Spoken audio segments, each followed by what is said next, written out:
Federal prosecutors have called forensic psychologist Dr. Don Hughes to testify in Diddy's case, and his team is in full panic mode. On top of that, new lawsuits are naming LeBron James, Jay-Z, and Beyoncé, while Diddy's lawyers are working hard to suppress any evidence. All of this is a clear sign that Diddy is scared and his legal team will go to any length to make the evidence disappear. And the biggest blow, Cassie's viral video might just be the final shot that sends Diddy straight to jail. Let's break it down. A little bit more about what we know of Dr. Don Hughes. So it's in an exhibit that was filed in this case, and it's called Disclosure as to Expert Witness Don M. Hughes, PhD, ABPP. Dr. Hughes is a clinical psychologist and a board-certified forensic psychologist, and a leading expert on sexual abuse, interpersonal violence, victimization, and traumatic stress. The following includes the anticipated opinions the government expects Dr. Hughes will offer regarding sexual abuse and victim responses to sexual abuse,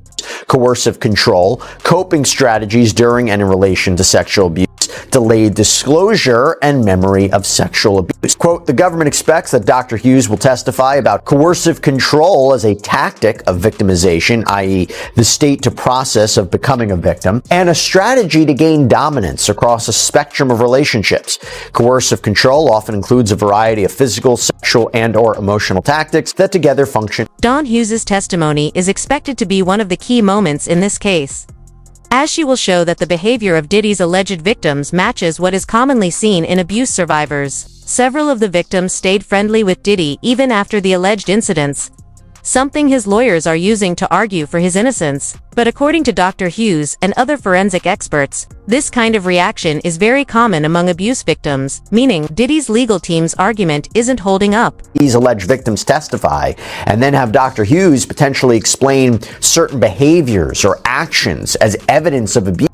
And that's important because you may have alleged victims who claim they were sex trafficked or victimized by Sean Combs, but decided to stay in a relationship with him or stay in contact with him or acquiesce to his demands or forget certain details or not report it immediately or whatnot. Now, we don't know for sure, but I think that's a fair estimation. And Dr. Hughes could testify for the prosecution and suggest that all of this is consistent with what has been seen in other abuse survivor stories. And it doesn't mean that these women aren't telling the truth about what happened. Now, the defense doesn't want her to testify. And that is quite clear in their motion in limine to preclude testimony of Dr. Don Hughes. So motion in limine is a pretrial motion to prevent certain evidence from coming into trial, being seen or heard by the jury, or limiting it in some way. So I want to dive into this. It starts off by reading, quote, the prosecution seeks to call Dr. Don Hughes as an expert witness to offer opinions about typical behaviors among perpetrators and victims of abuse and sexual violence. Hughes has not reviewed or evaluated any of the evidence in this case. While purporting to offer only background information, her opinions are skewed to advance the government's themes, and her testimony will mirror that of the government's fact witnesses. Her testimony's only real purpose is to support an inference that because the accusers in this case behaved in typical ways, they must be telling the truth. Hughes' testimony should not be attacked on cross-examination. Their character will be impugned. They will attack the victims for not coming forward until Cassie Ventura came forward. How do you fix that? You find an outcry witness. What is an outcry witness? An outcry witness is someone the victim told about their at the time. So 10 years ago, I told you Sean Combs raped me at this party. I told you that then, but I never made a police report. That adds credibility to the victim's statement. So a lot of victims are going to be attacked because they continued in a seemingly friendly relationship with Combs. A lot of women do that. Your boss makes advances on you unwanted. What do? Quit and starve? There's a lot of reasons women maintain a relationship with the rapist. So we may lose credibility on a couple of witnesses, but the sheer number of them, I find it hard to believe that a jury will choose to disbelieve all of these ladies and choose to believe. Evidence against Sean Diddy Combs keeps piling up, and his legal team is feeling the heat. A new motion has been filed to remove the video showing Diddy attacking Cassie from the case. CNN was the first to release the footage, which shows Diddy hitting Cassie and dragging her by the hair. His lawyers have repeatedly tried to get this video thrown out, and now they're claiming the clip was edited to make Diddy look worse. Next voice, keep in mind, Diddy has already gone public, apologized for his actions, and admitted that the video was real. He literally said he was disgusted by what he did, and now he's doing a complete 180, claiming the video is fake. First he's sorry, now he's saying it's edited. Diddy's legal strategy is starting to feel like a Netflix drama twist. Combs wants that video or videos excluded from trial. And for that, we turn to his motion in limine to exclude video footage of that March 5th, 2016 incident. Motion in limine is a pretrial motion that aims at preventing evidence from coming into trial or limiting it in some way. And it starts by saying, quote, "There is no longer any dispute that the CNN footage from March 5th, 2016 at the Intercontinental Hotel offered by the government at 3 separate bail hearings is wholly inaccurate, having been altered, manipulated, sped up, and edited to be out of sequence. As indicated below, CNN paid Redacted, don't know who this person is, Redacted, for footage, copied that footage in unknown ways, presented that footage out of order, and destroyed the original. Accordingly, all the footage from CNN is inaccurate and inadmissible. As for the 2 items of footage filmed by an iPhone 6, those pieces of footage are inaccurate and inadmissible as well for the reasons." Diddy's legal team knows the moment this video plays in court, it's game over for him. Shockingly, his lawyer, Mark Agnifilo, is claiming the video is irrelevant, saying all it shows is a man catching his partner cheating, and that it has nothing to do with the trafficking charges. That's a bold move considering the entire internet has seen what really happened. Difficult to reflect on the darkest times in your life. Sometimes you gotta do that. I was fucked up. I hit rock bottom. But I make no excuses. My behavior on that video is inexcusable. I take full responsibility for my actions in that video. I'm disgusted. I was disgusted then when I did it. I'm disgusted now. I went and I sought out professional help. I had to go into therapy and go into rehab. Had to ask God for his mercy and grace.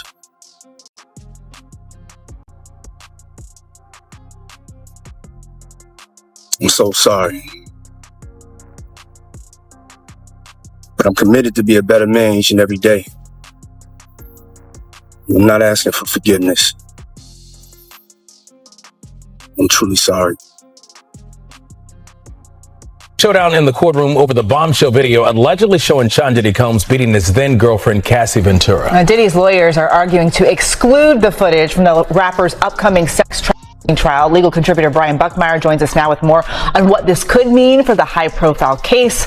So good to have you. Okay, so they want this video left out. What's their argument for this? So Mark Agnifilo, Sean Combs' attorney, is arguing that you probably hear this phrase, this is not a true and accurate representation of what the video depicts. He's saying a number of arguments that the CNN had taken this video and sped it up. They kind of chopped it up into this montage, and it's not accurate. He's also making the allegation that the original video no longer exists. And so because this isn't accurate, the jury shouldn't see it. And according to Diddy's attorneys, because the original doesn't exist or it's been tampered with, no video such as this should be presented to the jury. So what does CNN say about these claims? So CNN has come out and said, we did not alter it. We did not change anything. And in fact, they're saying that they do have the original as well. So on multiple levels, Sean Combs' argument kind of falls flat, because if it is sped up, and I think there is some degree of it's being sped up, if the original still exists, that can still be used as evidence against Sean Combs, not necessarily to the allegations of trafficking, RICO conspiracy, or the transportation purpose of prostitution,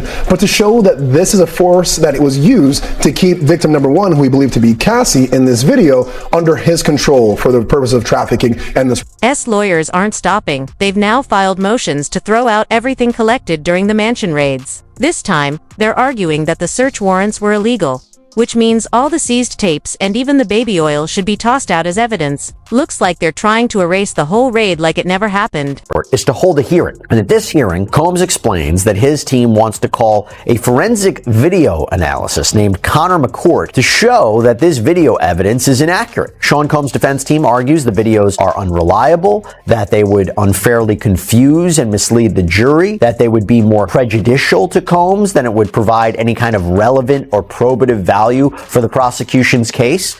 They write, quote, "If a picture is worth 1,000 words, a video is worth a number well over the court's word limit." Again, the basic argument from Combs and his team is that CNN heavily and deceptively edited the video and turned about 10.5 minutes of footage into a 48-second, quote, out-of-order clip that ended with Combs appearing to drag redacted, again, we believe that to be Cassandra Ventura, to a hotel room. And they argue that this painted the rapper and the music mogul in the worst possible light for the world to see. And as they previously incorrectly mentioned, prosecutors relied on this tape in prior bail hearings to support their argument that Combs shouldn't be released pre-trial. When I looked at that thing, to be honest, I thought that the people who was watching it, because you know at those hotels, they have security personnel that watch that stuff. And if they didn't call the police, they should be in jail. I don't care what nobody say. You know, whoever watched that tape and didn't submit that to the authorities, they should be brought up on charges. Why do you think the video is barely coming out right now? Because you got a lot of people, you know, that's wondering why it took so long.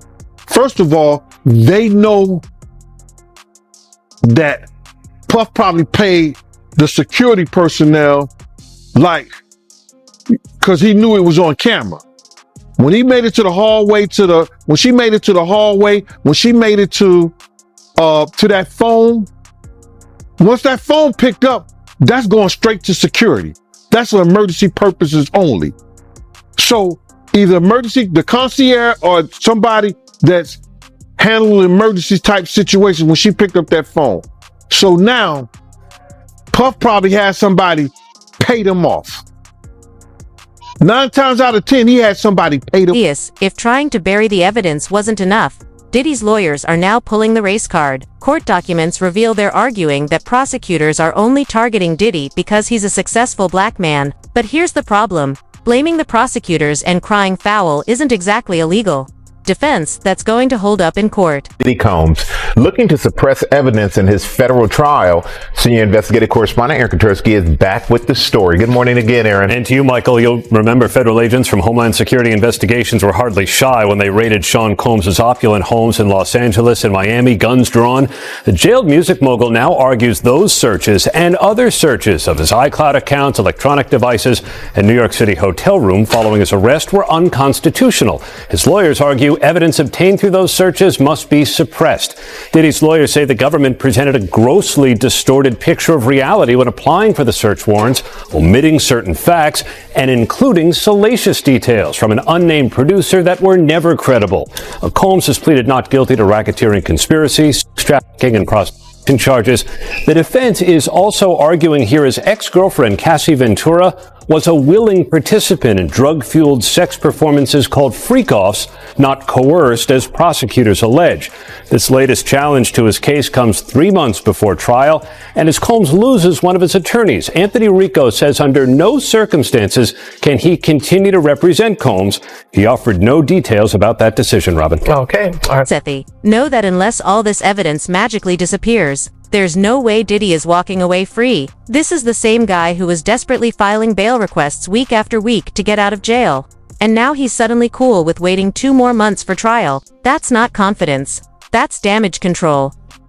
Combs asked the judge in his federal case to throw out one of the charges. He says he's being targeted because he's a black man and the charge is rooted in racism. I look at Combs' argument and his chances of success. Welcome to Crime Fix. I'm Anjanette Levy. Sean Diddy Combs wants one of the counts in his federal superseding indictment thrown out. Combs argues he's basically being singled out by federal prosecutors because of his race and his success in business.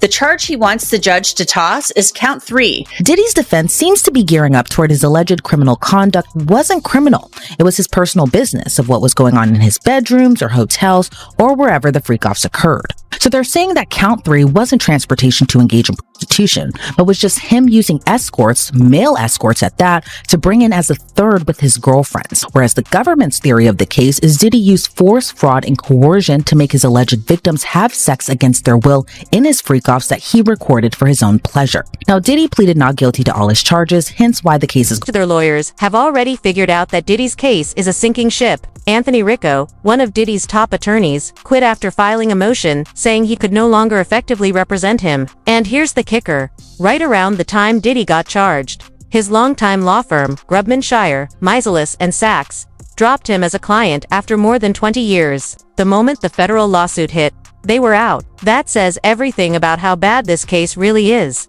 Music mogul Sean Diddy Combs, a judge has denied his request to delay the proceedings, and that means jury selection could start in just weeks. ABC's Phil Lipoff is tracking this case. Good morning, Phil. Yeah, Gio, good morning. It looks like it's going to. Sean Combs' trial date is set to go on as expected Friday. A judge ruled Combs' criminal sex trafficking trial will begin next month as scheduled after he denied the defense's request for a 2-month adjournment. The trial is set to begin May 5th with jury selection. The judge said it was unclear why there isn't sufficient time to prepare, especially since 4 different law firms are now representing him. The judge agreed, however, to allow alleged victims to testify under pseudonyms, but one star witness, Diddy's ex, Cassie Ventura, is expected to testify under her own name.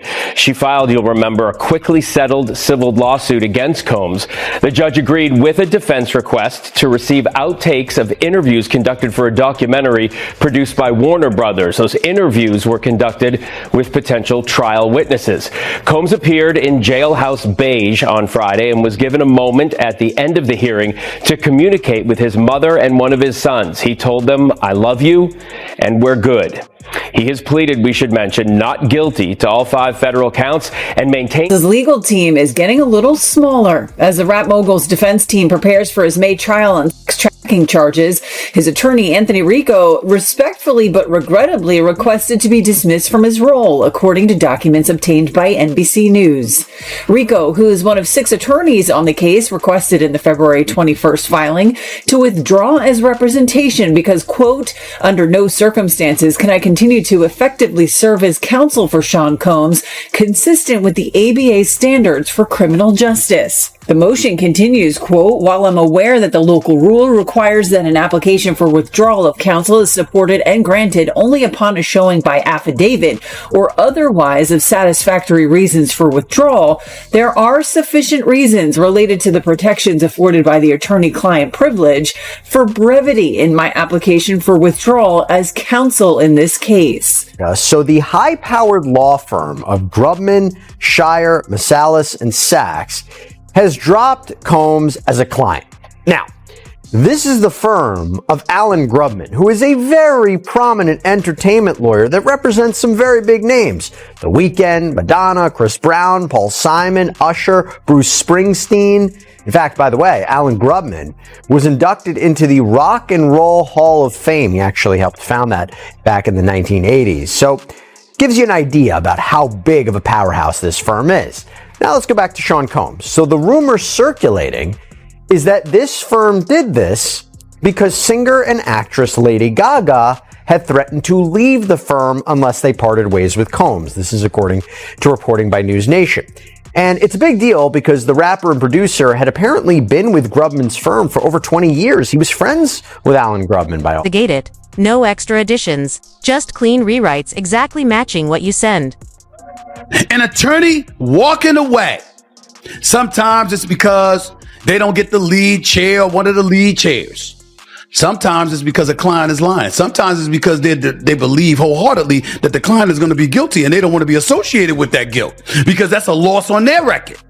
It could be a variety of things, but the fact that we are speculating about that when the trial date hasn't even started yet concerns me because I'm one of those people, ladies and gentlemen, who firmly believes it's virtually impossible to find a jury that's not contaminated by some kind of information that's been put out to the public before a trial begins. I'm not one of those that believes that. May 5th is May 5th. I mean, come on now.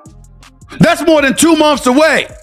Jury ain't been selected yet. You trying to tell me nobody that's on the jury will have heard that a lawyer backed out of the case? I don't know about y'all, but I find that that's not a good thing for Sean Diddy. Make things even worse for Diddy. A new lawsuit has been filed, naming several more alleged including Drewski and Odell Beckham Jr. The lawsuit claims both were involved in the assault of a woman. Diddy allegedly targeted for revenge. Drewski has denied the accusations in a post on X, formerly Twitter, writing, "This allegation is a fabricated lie. I wasn't even a public figure in 2018. I was broke, living with my mom, and had zero connections to the entertainment industry at the time. Including my name is completely outrageous. My heart goes out to real victims of abuse. But I'm confident the evidence will prove this false and expose the people trying to manipulate the legal system with lies."